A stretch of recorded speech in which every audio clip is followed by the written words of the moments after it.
नमस्कार, मैं रविश कुमार माफी चाहूंगा।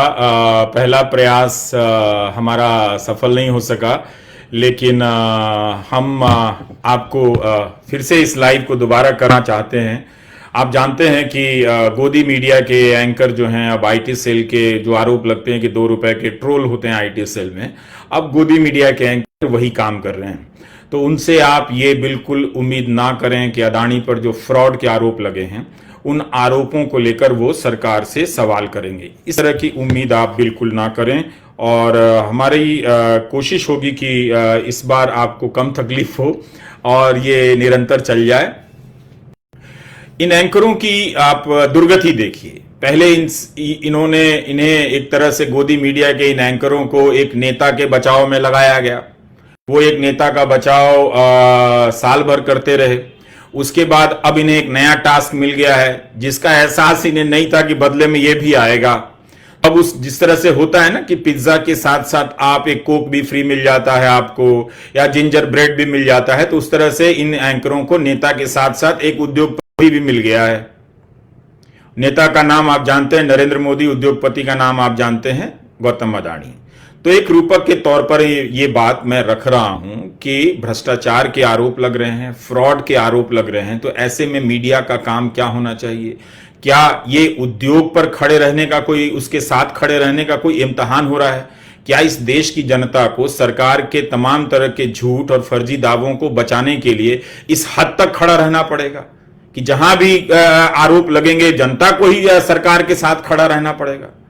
सरकार कब जांच करके जनता को यकीन दिलाएगी कि इसमें कुछ गड़बड़ी नहीं हुई है? तो एक तरह से ये जो फ्रॉड एंकर हैं वो व्हाट्सएप यूनिवर्सिटी की तरह अफवाहें फैलाने में लगे हैं। ये बहुत ही खतरनाक स्थिति है। पहले व्हाट्सएप यूनिवर्सिटी से आपके कान भर दिए गए, अब वो अपने कभी ट्विटर पर आकर, कभी आप फेसबुक पर आकर, कभी इंस्टा पर आकर और कभी न्यूज चैनलों के जरिए उन्हीं सवालों को दोहराया जा रहा है जो पहले व्हाट्सएप यूनिवर्सिटी के जरिए फैलाया गया। और यह कहा गया कि इन अलग अलग दुनिया के अलग अलग देशों के नाम लिए गए, तमाम तरह की कंपनियों के नाम लिए गए और कहा गया कि इनके खिलाफ इनके देशों में तो कोई आंदोलन नहीं होता है। यह बात पूरी तरह से बोगस और झूठी है। लेकिन उससे पहले हम एक और बात कहना चाहते हैं। सबूत मांगा जा रहा है राहुल गांधी से कि आपने जो कहा वो सबूत दीजिए। 8 साल पहले जब काला धन को लेकर आप आरोप लगा रहे थे तो क्या सबूत दे रहे थे? अब तो सरकार में रहते हुए 8 साल हो गए, तो अब सबूत दे दीजिए। तब जब आपने कहा कि लोगों के खाते में इतने लाख पैसे आ जाएंगे, बाहर इतना काला धन है, तो क्या आपने कोई सबूत दिया था? और आप 8 साल के बाद बता दीजिए कितना सबूत आपको मिल गया, किसके खिलाफ सबूत मिल गया? क्यों नहीं बता रहे हैं आप?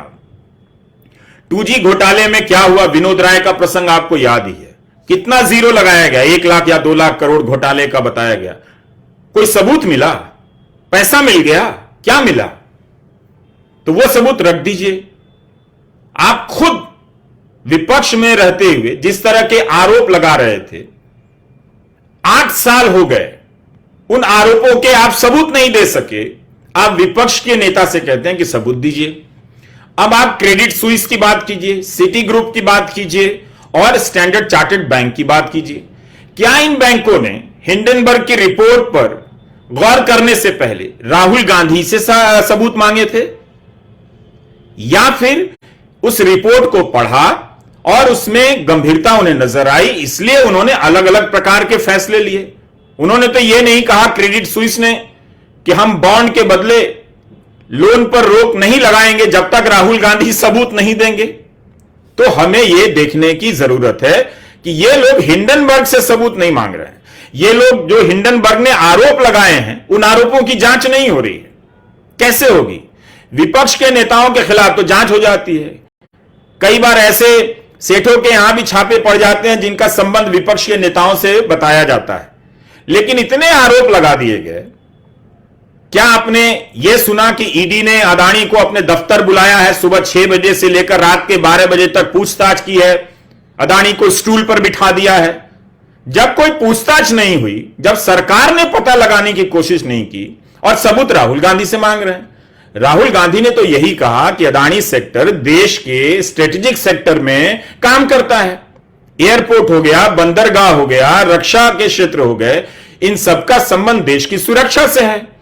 और अगर इन कंपनियों में कोई ऐसी कंपनी पैसे लगा रही है या इन कंपनियों का किसी ऐसी कंपनी से नाता है जो मॉरिशस से चलती हैं, जो संदिग्ध तरीके से चलती हैं, जिन्हें लेकर वो वॉल स्ट्रीट जर्नल ने, हिंडनबर्ग की रिपोर्ट ने और तमाम पत्रकारों ने पूर्व में आरोप लगाए हैं कि मॉरिशस से चलने वाली बेनामी तरह की कंपनियों का इनमें रोल है, तो क्या इससे सरकार के कान नहीं खड़े होने चाहिए?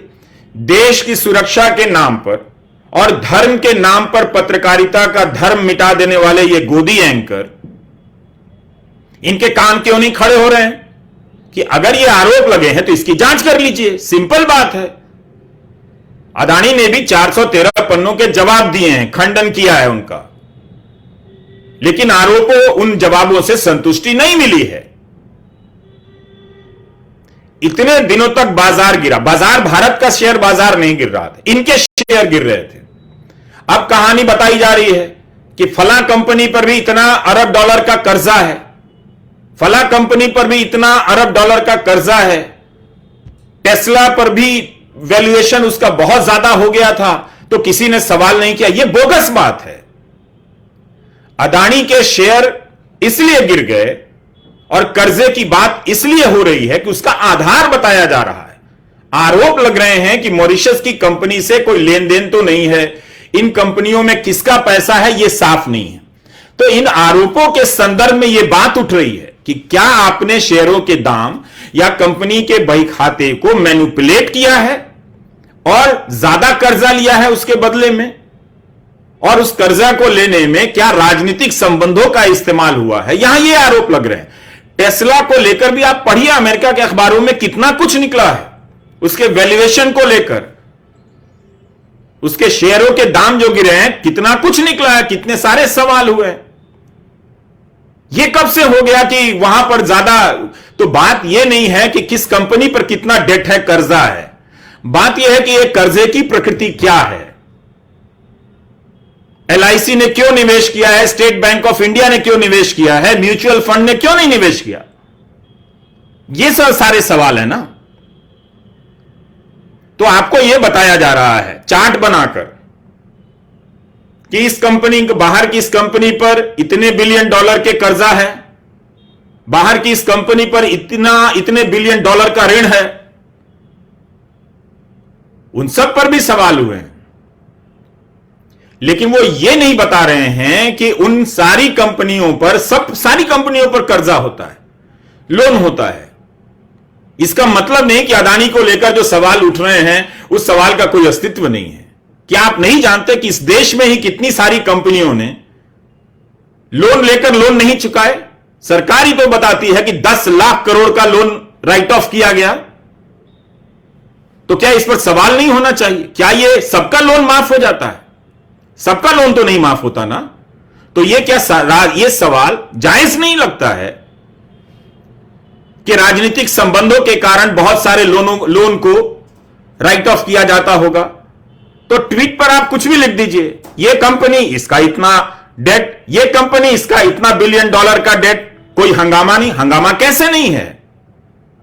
उन देशों में, अमेरिका में अगर आज यह साबित हो जाए कि टेस्ला ने बाइडेन या ट्रंप को खरीद कर अपना वैल्यूएशन बढ़ाया है, या बाइडेन या ट्रंप के से मिलकर अपनी नीतियों को बदलवा कर अपना पैसा बढ़ाया है, वैल्यूएशन बढ़ाया है, तो बवाल मच जाता। बिलियन डॉलर की उस पर फाइन लग जाती। वहां भी गोरख धंधे होते हैं। मैं ये नहीं कहता कि अमेरिका में गोरख धंधे नहीं होते होंगे, लेकिन जब कंपनियां पकड़ी जाती हैं तो अरबों डॉलर के जुर्माने लगते हैं। तो यहां पर जो मामला है वो मामला बहुत दूसरा है। तो यही बात है कि आज जब प्रधानमंत्री जवाब देंगे, क्या करेंगे? क्या अदानी का समर्थन करेंगे, अदानी की लाइन का कि भारत पर हमला हुआ है? क्या वो ये कहेंगे, या फिर व्हाट्सएप यूनिवर्सिटी के जरिए गांव गांव में लोगों के कान भर दिए गए हैं इस तरह की बोगस दलीलों से, उन दलीलों को किसी ना किसी रूप में दोहराएंगे? क्या ये करेंगे? या फिर माहौल बनाएंगे कि उन पर व्यक्तिगत आक्षेप लग रहे हैं, वो तो ईमानदार रहे हैं, जब आप इतने ईमानदार हैं तो फिर इलेक्टोरल बॉन्ड में कौन पैसा दे रहा है?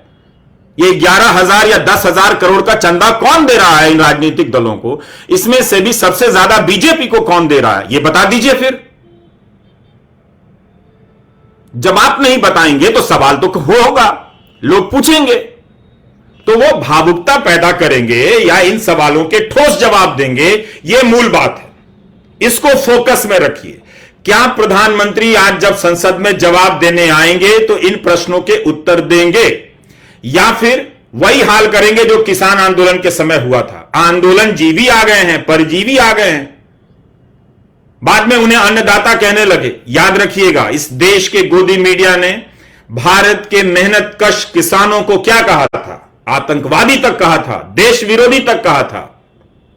यह वो मीडिया है जिन किसानों की मेहनत से आपकी मेज पर भोजन पहुंचता है, उन किसानों को भी आतंकवादी बता देता है। और इसकी हिम्मत देखिए, दुस्साहस देखिए। यह हिम्मत नहीं है, यह दुस्साहस है कि अब कह रहा है कि अदानी पर जो आरोप लगे हैं उनको उठाने वाले, एक तो वैसे ही 10 लोग बच गए हैं, कोई उठा नहीं रहा है, आपके अखबारों में वो छप नहीं रहा है। ये 10 लोग भारत के खिलाफ हमला कर रहे हैं, कमाल ही है। तो आपसे गुजारिश है कि आप इस मीडिया को मत बताइए, भले ही आपके सोचने समझने की क्षमता समाप्त हो गई हो, लेकिन उसे क्यों बताने जा रहे हैं? कि आपने सोचना समझना बंद कर दिया है, वो जो भी अफवाह फैलाएगा आप सच मान लेंगे। ये हाउसिंग सोसाइटी के प्रेसिडेंट, रिटायर्ड अंकिलों से सावधान रहिए, वरना सब कुछ बर्बाद हो जाएगा, कोई बचाने नहीं आएगा। ये अपना फ्लैट बेचकर किसी और सोसाइटी में चले जाएंगे, आपको मिलेंगे नहीं, जो व्हाट्सएप ग्रुप में नैरेटिव को कंट्रोल कर रहे हैं। उनसे सवाल पूछा कीजिए। और आप कह रहे हैं कि बिजनेस के साथ खड़ा होना है। मैं एक आपको डेटा देता हूं, यह सरकार का डेटा है, राष्ट्रीय अपराध शाखा ब्यूरो का, एनसीआरबी का।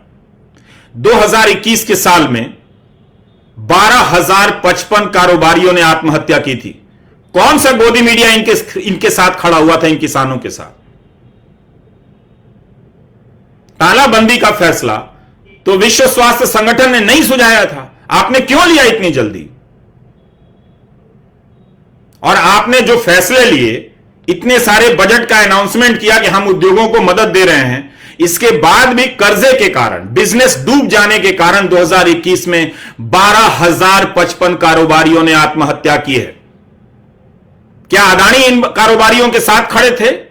क्या मोदी इनके साथ खड़े थे? क्या ये गोदी मीडिया के एंकर इनके साथ खड़े थे? इनके साथ कौन खड़ा था? क्या इस देश की महान जनता ने तय कर लिया है कि चूंकि धर्म के नाम पर राजनीति हो रही है, यह समझा दिया गया है कि धर्म खतरे में है, तो हम अपनी बुद्धि का इस्तेमाल करेंगे ही नहीं, बल्कि हो जाए गड्ढे में गिर जाएं या गिर के मर जाएं? एक साल में हर महीने 1,000 कारोबारी आत्महत्या कर रहे थे, बिजनेस डूबने के कारण, लोन डूबने के कारण। क्या इनका लोन राइट ऑफ हुआ है? 10 लाख करोड़ रुपए का लोन राइट ऑफ हुआ है। पूछा जाता है किसका हुआ, तो आप नहीं बताते हैं। क्यों नहीं बताते? इलेक्टोरल बॉन्ड में किस उद्योगपति ने पैसा दिया, आप बताते नहीं है। फिर आकर आप भावुकता पैदा करते हैं कि आप ईमानदार रहे, आपके आगे पीछे कोई नहीं है। यह कब से बात हो गई कि आगे पीछे होता है तभी आदमी करप्ट होता है, आगे पीछे होता है तभी सच, आगे पीछे कोई नहीं होता तो सारी बातें सच हो जाती हैं। आगे पीछे कैसे नहीं है? इतनी बड़ी पार्टी है, सत्ता का इतना बड़ा तंत्र है, और उसमें आपको खुद को बचाए रखना है, यही तो आगे पीछे होना है। तो आप इन प्रश्नों के जवाब क्यों नहीं देते हैं? सीधा सीधा प्रश्नों का जवाब दीजिए कि हर महीने 2021 के साल में इस देश के 1,000 कारोबारी आत्महत्या कर रहे थे, तो कौन सा एंकर इनके साथ खड़ा था जो अब यह भाषण दे रहा है कि बड़ी बड़ी कंपनियों के नाम लेकर कि इनके खिलाफ देश में विरोध नहीं होता, इनके देशों में? उसकी भी पोल खोलता हूं। तालाबंदी के जैसे फैसले के कारण बिजनेस डूबा था। यह याद रखिए कि अदानी पर आरोप क्या लगे और अदानी ने क्या जवाब दिए हैं, इसे याद रखिए। मामला क्या है इसे समझने की कोशिश कीजिए। आरोप है कि इनकी कंपनी में मॉरिशस से कथित रूप से ऐसा पैसा लगा है कि वो पैसा किसका है यह कोई नहीं जानता, और सवाल उठ रहे हैं कि यह पैसा हो सकता है इन्हीं का है। अगर इन्हीं का है और इनके ही परिवार के लोग बताए जा रहे हैं, उससे जुड़े हुए बताए जा रहे हैं मॉरिशस की उन कंपनियों से, और फिर उन कंपनियों का अदानी ग्रुप में जो पैसा लगा है यह क्यों है? भाई भारत की कंपनी है, भारत में कंपनी बनाओ, इस कंपनी से उस कंपनी में पैसा डालो। मॉरिशस में कंपनी बनाकर पैसा डाल रहा है, यह आरोप लगा है। इसका खंडन किया है अदानी समूह ने, लेकिन जांच होगी तब तो पता चलेगा। उन्हें तो किसी ने स्टूल पर नहीं बिठाया ईडी के दफ्तर में। आज जब अदानी का मामला आया तो इस देश की जांच एजेंसियां स्वतंत्र हो गई। जिस देश के चीफ जस्टिस कहते हो कि अदालतों में डर के कारण जज बेल नहीं दे रहे हैं, जबकि उनकी कानूनी क्षमता बहुत ज्यादा है, वो योग्य हैं कि वो फैसला ले सकते हैं, तो आप कह रहे हैं कि ये जांच एजेंसियां स्वतंत्र हो गई हैं। वाह, ये तो हमने कभी नहीं देखा और कभी नहीं सुना। तो इस तरह की बातों को जरा सा आप गौर कीजिए। आरोप जो लगे हैं, मॉरिशस की कंपनी का क्या कोई रोल है, उस कंपनी में अदानी परिवार का क्या कोई रोल है, वो पैसा किसका है, वो पैसा क्यों मॉरिशस की कंपनी से आ रहा है, क्यों उन कंपनियों का पैसे से शेयर खरीदे जा रही है, सब आरोप लगे। अगर अदानी जी ने जवाब दे दिया है, उससे आप संतुष्ट हैं, तो आप उन जवाबों की बात कीजिए। फिर ये क्यों कह रहे हैं आप कि इन सवालों को उठाना, उनके जवाबों को रखना, मानहानि करते रहते हैं। और मानहानि के डर से भारत के पत्रकार चुप हो गए थे, लेकिन हिंडनबर्ग ने तो रिपोर्ट बना दी ना। तो आप खोल लीजिए कंपनी अदानी मानहानि एंटरप्राइजेस, करते रहिए सब पर मानहानि, पर सवाल का जवाब तो देना है कि नहीं देना। क्या प्रधानमंत्री मॉरिशस को लेकर, मॉरिशस में होने वाली बनने जो मौजूद कंपनियां हैं उसको लेकर जो आरोप लगे हैं, क्या उसका बिंदुवार जवाब देंगे कैसे? क्या जांच हुई है जो दे देंगे? क्या प्रधानमंत्री बताएंगे कि जून 2021 में सेबी ने तृणमूल की सांसद महुआ मोइत्रा से कहा था कि इनके खिलाफ जो आरोप लगे हैं कि कुछ कंपनियों के, उसकी जांच हो रही है, उस जांच का क्या हुआ? क्यों नहीं अभी तक जांच हुई? 24 जनवरी से आज 8 फरवरी हो गया, तो फिर सेबी को वो रख देना था। सेबी ने जो जवाब दिया उसे पढ़िए। ऐसा लग रहा है कि सेबी पर निबंध लिखना है यूपीएससी में कि सेबी की भूमिका क्या है, सेबी क्या करती है। मूल प्रश्नों के जवाब दीजिए। बिजनेस लाइन में जो खबर छपी थी कि अक्टूबर के महीने में अदानी 2 बार गए, क्यों गए, क्या नतीजा निकला, अब क्यों नहीं जा रहे हैं सेबी के दफ्तर में? क्या तब सेबी ने उन्हें बुलाया था या सेबी की चीफ से मिलने गए थे? तो बहुत सारे सवाल हैं। तो इन सवालों को पूछने का मतलब यह नहीं है कि कोई भारत के खिलाफ हो गया है, बल्कि यह अदानी ग्रुप के लिए भी अच्छा है कि आप सवालों के जवाब सरकार बेहतर तरीके से देगी तो यह विवाद शांत होंगे। 8 साल से इस कंपनी को लेकर तरह तरह से सवाल हो रहे हैं कि अचानक कई 100% शेयरों के दाम में, कंपनी के वैल्यूएशन में कैसे वृद्धि होती है। 2014 से पहले राहुल गांधी ने कहा कि 690 नंबर पर थे, आपको पता था? अभी तक तो आपको यही पता था कि वो दूसरे नंबर पर हैं और तीसरे नंबर पर हैं। क्या ये छप रहा था कहीं पर कि 690 नंबर पर थे दुनिया में और अब ये दूसरे तीसरे नंबर पर आ गए? कैसे पहुंचे? तो ये सवाल उठ रहे हैं कि क्या इसमें मोदी सरकार के पीछे, इस तरक्की के पीछे उनका हाथ है, और ये हाथ किस कीमत पर है? क्या मार्केट से प्रतिस्पर्धियों को हटाया गया, जांच एजेंसियों के आधार पर उन्हें डराया गया? ये सब तो आरोप हैं। अभी योगी आदित्यनाथ की सरकार ने 5,400 करोड़ रुपए के बिजली मीटर का जो टेंडर था वो रद्द कर दिया।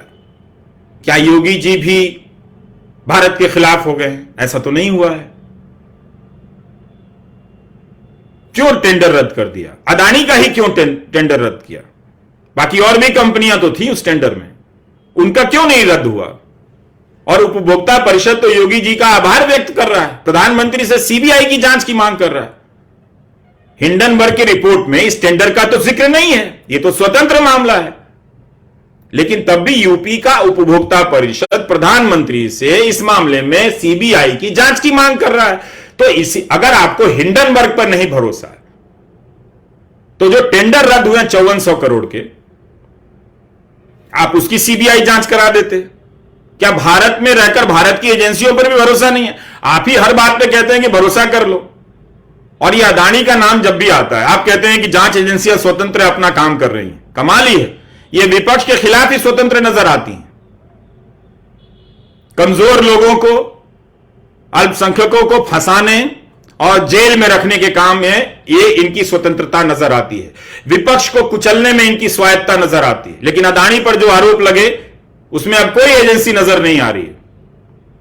अगर सीबीआई अपने आप काम करती है, अगर ईडी अपने आप काम करती है, तो यूपी में जो टेंडर रद्द हुआ है उसकी जांच खुद ही कर लेते। आप तो नहीं कर रहे हैं, तो मांग भी की गई है उपभोक्ता परिषद से। तो ये सारे सवाल हैं। तो इन फ्रॉड एंकरों की बात को ध्यान में लाने से पहले इन बातों को आप रखिए और ये समझिए कि ये सारे लोग इस देश में मूर्खता फैला रहे हैं, ये मत होने दीजिए। अब आते हैं कि क्या रूस से लेकर अमेरिका और चीन से लेकर ब्रिटेन में वहां कंपनियों का विरोध नहीं होता, मुकदमे नहीं होते, जनता इनके खिलाफ सड़कों पर नहीं उतरती? ये पूरी तरह से बोगस बात है। आज के जमाने में कोई मूर्ख ही इस पर यकीन करेगा। गूगल सर्च कर लीजिए, इंटरनेट पर हजारों खबरें मिल जाएंगी आपको। तो ये आपके स्वाभिमान से खेल रहे हैं। बता रहा हूं कैसे खेल रहे हैं। अब अमेरिका में देखिए, फेसबुक को ही लेकर, जिससे मैं लाइव कर रहा हूं, बहुत सारे सवाल उठे। तो बहुत सारे सवाल उठे फेसबुक को लेकर कि कैम्ब्रिज एनालिटिका का मामला आया था, जो विसिल ब्लोअर था उसके अमेरिका की संसद में बुलाकर सवाल पूछा गया। अमेरिकी सांसदों ने फेसबुक के मालिक जकरबर्ग को बुलाकर 5 घंटे तक सवाल किया। अब ये कह रहे हैं कि फेसबुक के खिलाफ कोई बात ही नहीं होती है। कमाल ही है। पढ़ लो भाई, अखबार ही पढ़ लो कम से कम। खुद नहीं पढ़ते हो तो देश की जनता को बेवकूफ क्यों बनाते हो? आप खुद से सर्च कीजिए ना कि अमेरिका में कितनी कंपनियों के सीईओ को संसद में बुलाकर इस तरह के आरोप जब लगते हैं तो घंटों सांसद ही सवाल करते हैं। जांच एजेंसियों की बात तो छोड़ दीजिए, सांसद सवाल करते हैं। अब दिसंबर का एक मामला बताता हूं। जूल लैब्स नाम की एक कंपनी है अमेरिका की, ये ई सिगरेट बनाकर लाई, तमाम तरह के दावे करने लगी। इसके खिलाफ 4000 मुकदमे दर्ज हो गए और वहां एक ड्रग एंड फूड एडमिनिस्ट्रेशन है, फूड एंड ड्रग एडमिनिस्ट्रेशन है, एफडीए जिसे कहते हैं, उसने आदेश दिया कि यह कंपनी अब ई सिगरेट नहीं बेच सकेगी क्योंकि यह कंपनी झूठे दावे कर रही है। ये एंकर साहब होते तो कहते कि ई सिगरेट के खिलाफ ये एफडीए काम कर रहा है, देश की जनता को इस कंपनी का साथ देना चाहिए। कंपनी झूठ बोलती रहे लेकिन देश की जनता को साथ देना चाहिए क्योंकि ये उस कंपनी से मिल गए होंगे। कमाल ही है। ऐसा तो नहीं होता। बैंक बर्बाद होगा तो देश कैसे बर्बाद हो जाएगा? देश बर्बाद होता है, लेकिन बैंक अगर फ्रॉड करता है तो उसे छोड़ दिया जाएगा कि आप इसे सामने मत लाइए। आपको इसका भी किस्सा बताता हूं। वेल फार्गो एक कंपनी थी, बैंक। ये क्या करता था? इस बैंक का काम था बैंकिंग करना, लेकिन यह अपने कर्मचारियों से बीमा पॉलिसी बेचवाने लगा, जिसको कहते हैं, भारत में भी यह हो रहा है, क्रॉस सेलिंग कहते हैं।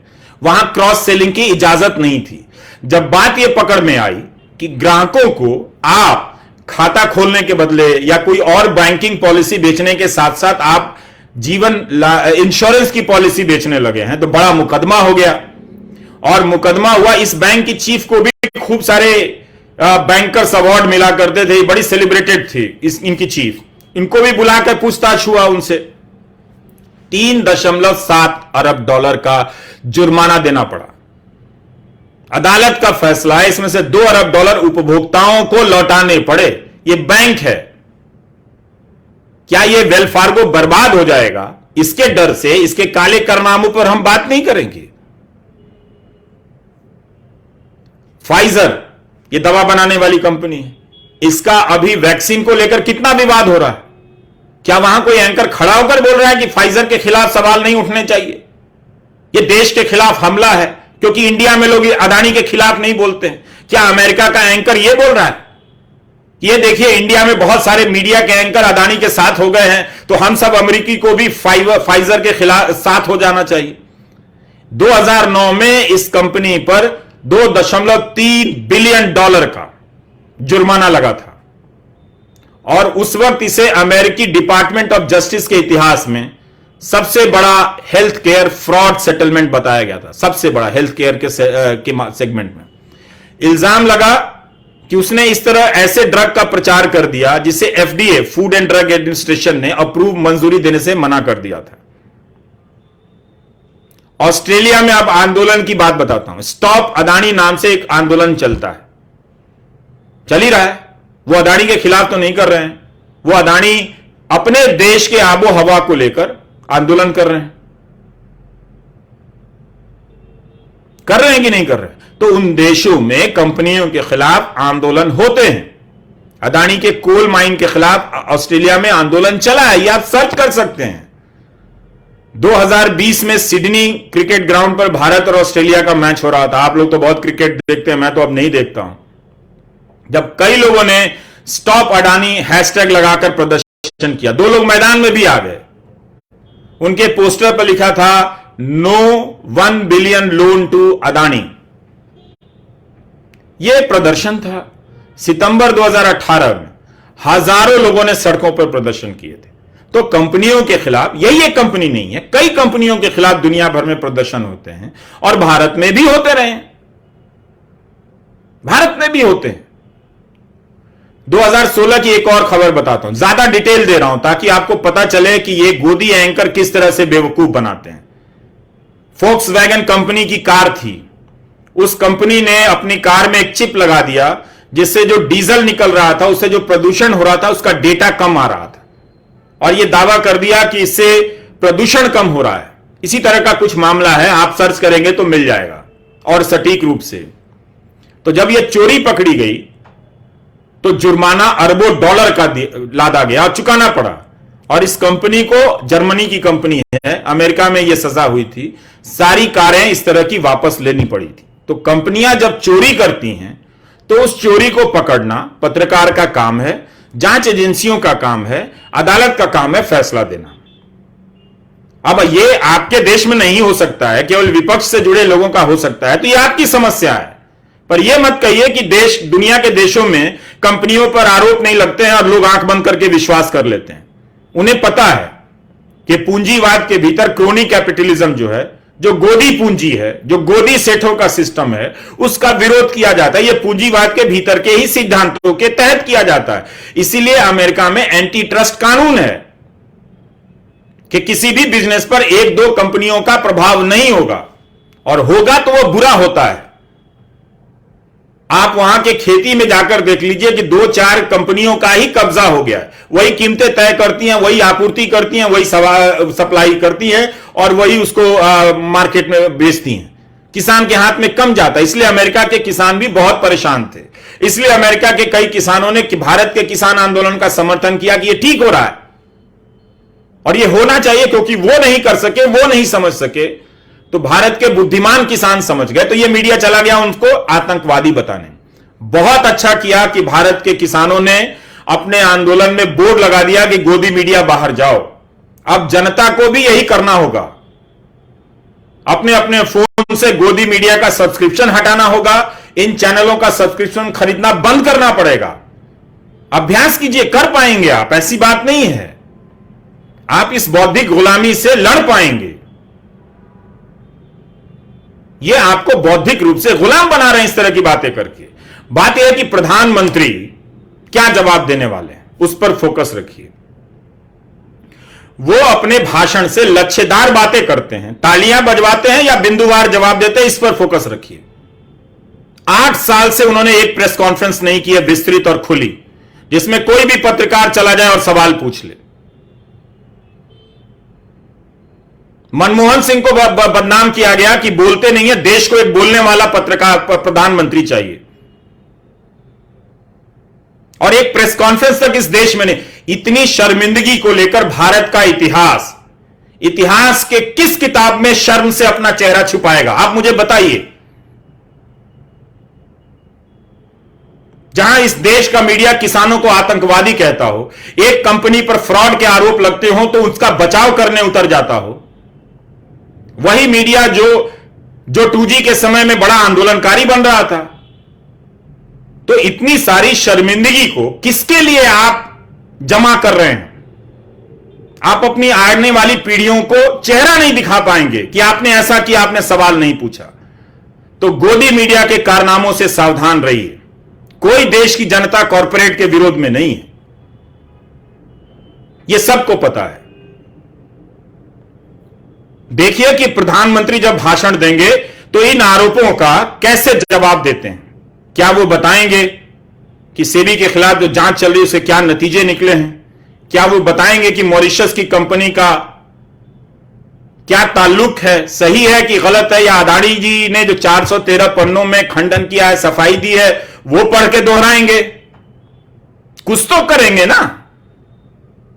तो मूल सवाल को हटाकर ढेला किसी और तालाब में मारेंगे ताकि आपकी नजर उधर चली जाए। यह होगा या बिंदु पर टिके रहेंगे? यह होगा।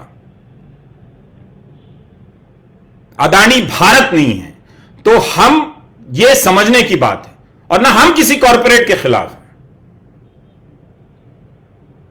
ना कोई यह मानता है कि कॉरपोरेट इस देश की तरक्की के लिए जरूरी नहीं है, कोई नहीं मानता है ऐसा।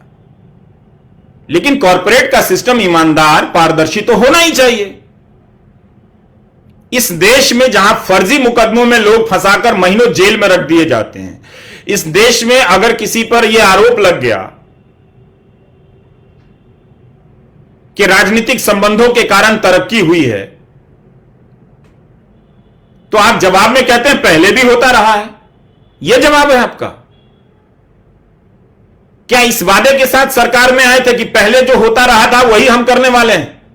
इस वादे के साथ तो सरकार में नहीं आए थे। सिर्फ जांच की बात हो रही है। अगर जांच की घोषणा हो गई होती, उन सारे तथ्यों को पारदर्शी तरीके से, आपने इन 8 सालों में किसी भी जांच एजेंसी की ऐसी विश्वसनीयता नहीं छोड़ी है जिनकी किसी रिपोर्ट पर जनता यकीन कर ले। ये रिकॉर्ड बताते हैं। कितने ही केसेस देख लीजिए अदालतों में, महीनों जेल में रखने के बाद यूएपीए के मामले खत्म हुए। और अदानी का जब मामला आया तो आप कहते हैं कि इन पर भरोसा कर लीजिए क्योंकि ये स्वतंत्र हैं। तो कोई अदानी के खिलाफ नहीं है। अदानी के खिलाफ जनता होती तो सड़क पर उतर गई होती। वो जानना चाहती है कि जो आरोप लगे हैं उन आरोपों में क्या सच्चाई है। उन आरोपों के बारे में जो अदानी जी ने जवाब दिए हैं, सरकार क्या समझती है। मॉरिशस के साथ जो कथित तौर पर संबंध बताए गए, उन संबंधों के राज क्या हैं, सच्चाई क्या है, क्यों बाजार इतना गिर गया, क्यों इनके शेयरों के दाम बाजार में गिर गए। ये सारे सवालों का जानना, ना तो अदानी का विरोध करना है ना भारत का विरोध करना है। इन सारे सवालों के जवाब जानने का हक हर किसी को है। तो इस तरह से जांच के सवाल पर ये चाहते हैं कि भड़क जाए, उनसे पूछताछ नहीं हो। हमसे एक गलती हो जाए तो कब फेसबुक बंद हो जाए, कब यूट्यूब बंद हो जाए, जरा ध्यान रखिएगा। किसी दिन बंद हो जाए तो ढूंढ लीजिएगा। पूरा तंत्र लगा हुआ है, मालूम नहीं है किस तरह की आवाज कब तक आप तक पहुंच रही है। यह हालत, इस हालत पर इस देश को पहुंचा दिया गया है कि जहां एक पत्रकार को भरोसा ही नहीं है कि उसका यूट्यूब चैनल कब तक चलेगा, कब बंद कर दिया जाएगा। और भाषण दे रहे हैं कि जांच एजेंसियों की स्वायत्ता पर आप यकीन कर लीजिए, कोर्ट पर आप यकीन कर लीजिए। तो आप जो है कहने वाले थे कि ना खाऊंगा ना खाने दूंगा। चलिए, आपने कहा था ना, आपने नहीं खाया होगा, लेकिन आपने यह भी तो कहा था कि खाने भी नहीं दूंगा। तो क्या मॉरिशस से कंपनी बनाकर अदानी समूह में पैसा लगाना आपके लिए जांच का विषय नहीं है? जो राहुल गांधी ने सवाल पूछे कि कितनी विदेश यात्राओं में आपके साथ अदानी गए, कितनी विदेश यात्राओं के बाद अदानी गए, और वहां से लौटने के बाद अदानी को कॉन्ट्रैक्ट मिला, तो आप इसके जवाब दे दीजिए। आप दूसरे उद्योगों की भी सूची दे दीजिए कि आपकी यात्राओं में अदानी ही नहीं गए, बाकी लोग भी गए, तो बाकी लोगों को क्या क्या कॉन्ट्रैक्ट मिला ये बता दीजिए। तो आप आज किस तरह के जवाब लेकर संसद में आने वाले हैं? भावुकता भरे भाषणों से उसमें मंदिर का इस्तेमाल होगा, परंपरा का इस्तेमाल होगा, या इन सवालों का जवाब होगा, यह आपको समझना है। सवाल कुछ भी पूछिए तो मंदिर का फोटो आगे कर दिया जाता है। हम ईश्वर का नाम लेते हैं ताकि सत्य पूछने का साहस आए। हम ईश्वर का नाम इसलिए नहीं लेते हैं कि अपने पापों को और अपने झूठों को बचाने के लिए हम ईश्वर का इस्तेमाल करें। इतनी बातें साफ हो जानी चाहिए। इसी के लिए हमने अपना काम छोड़ के फेसबुक लाइव किया है। मालूम नहीं कि हम जनता तक पहुंचेंगे या नहीं, क्योंकि करोड़ों जनता तक पहुंचने के लिए जो गोदी चैनल हैं, उन चैनलों पर ये सब सवालों के कोई जगह नहीं है, खत्म कर दी गई है। इसलिए भारत के इतिहास में आने वाले भविष्य में आपको शर्मिंदा ना होना पड़े, इसलिए हम जैसे कुछ लोग जोखिम उठाकर यह सवाल पूछ दे रहे हैं, ताकि जब जवाब आप नहीं दे पाइएगा तब हम लोग दो चार जो लोग हैं उनके नाम ले लीजिएगा, कहिएगा नहीं कुछ लोग तो थे जो पूछ रहे थे।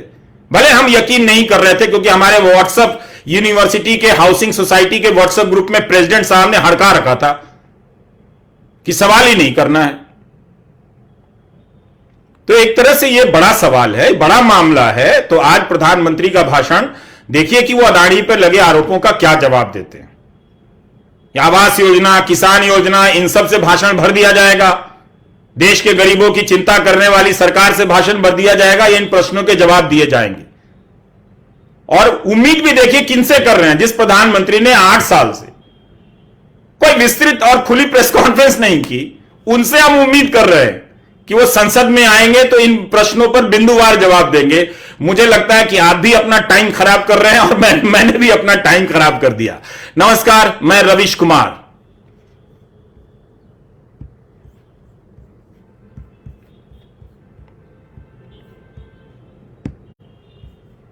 Thank you.